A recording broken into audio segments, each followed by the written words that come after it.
मध्य प्रदेश में शिक्षकों की भर्ती का मामला पिछले कुछ समय से लगातार विवादों में है। परीक्षा का नाम बदल दीजिए, हाल वही के वही हैं। उच्च माध्यमिक वर्ग 1 की भर्ती हो, प्राथमिक शिक्षकों की भर्ती हो या फिर अतिथियों की भर्ती क्यों ना हो, हाल एक सा ही है। लेकिन पिछले दिनों उच्च माध्यमिक शिक्षक वर्ग 1 को लेकर हाईकोर्ट ने जो फैसला दिया, उससे अब कोर्ट में जितनी भी अलग अलग याचिकाएं लगी हैं, सब पर असर पड़ने वाला है। दरअसल हाईकोर्ट ने शिक्षा विभाग को उन उम्मीदवारों के लिए दोबारा परीक्षा करवाने के आदेश दिए हैं जिन्हें कोविड-19 के तहत उम्र सीमा में 3 साल की छूट नहीं मिली, और कोर्ट ने यह भी कहा कि चयन परीक्षा 2 महीने के अंदर करवाई जाए। अब इस एक फैसले ने उन सभी भर्तियों पर असर डाल दिया है जिनके मामले कोर्ट में हैं। शिक्षा विभाग कोर्ट में यही साबित करने पर अड़ा रहा कि वर्ग 1 की भर्ती 2022 में नया विज्ञापन निकालकर की गई, लेकिन हाईकोर्ट में उसके तर्क नहीं चल सके। हाईकोर्ट समझ गया कि ये अलग अलग भर्ती परीक्षा नहीं थी, बल्कि नियुक्ति के लिए बार बार आयोजित की गई अलग अलग काउंसलिंग प्रक्रियाएं थी, क्योंकि विभाग ने आगे कोई चयन परीक्षा करवाई ही नहीं।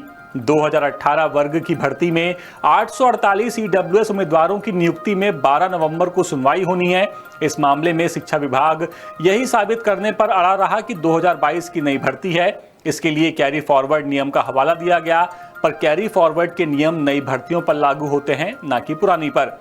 इसी को हाईकोर्ट ने माना और कहा कि 2022 में हुई भर्ती प्रक्रिया पूरी नहीं हुई है, बल्कि दूसरे राउंड की काउंसलिंग थी। ऐसे में ईडब्ल्यूएस मामले पर भी फिर से चयन परीक्षा करवाने वाले फैसले का असर पड़ने वाला है, क्योंकि अब अगर शिक्षा विभाग हाईकोर्ट के फैसले को चैलेंज करता है तो भर्ती प्रक्रिया और लंबी खिंचेगी। दूसरी तरफ अगर विभाग फैसले को मानकर 2 महीने में पात्र उम्मीदवारों के लिए चयन परीक्षा करवाता है तो मौजूदा मेरिट की लिस्ट में भी बदलाव होंगे।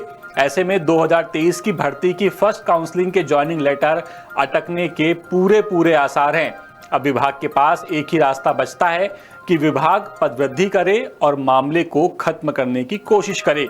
पर देखना यही है कि आखिर विभाग क्या करता है। अपडेट्स के लिए आप बने रहिए द सूत्र के साथ। नमस्कार। लेटेस्ट, इन्वेस्टिगेटिव और इन डेप्थ खबरें देखने के लिए ज्वाइन कीजिए द सूत्र का व्हाट्सएप चैनल, सब्सक्राइब कीजिए यूट्यूब चैनल, लाइक कीजिए फेसबुक पेज और पढ़ते रहिए वेबसाइट www.dasudr.com।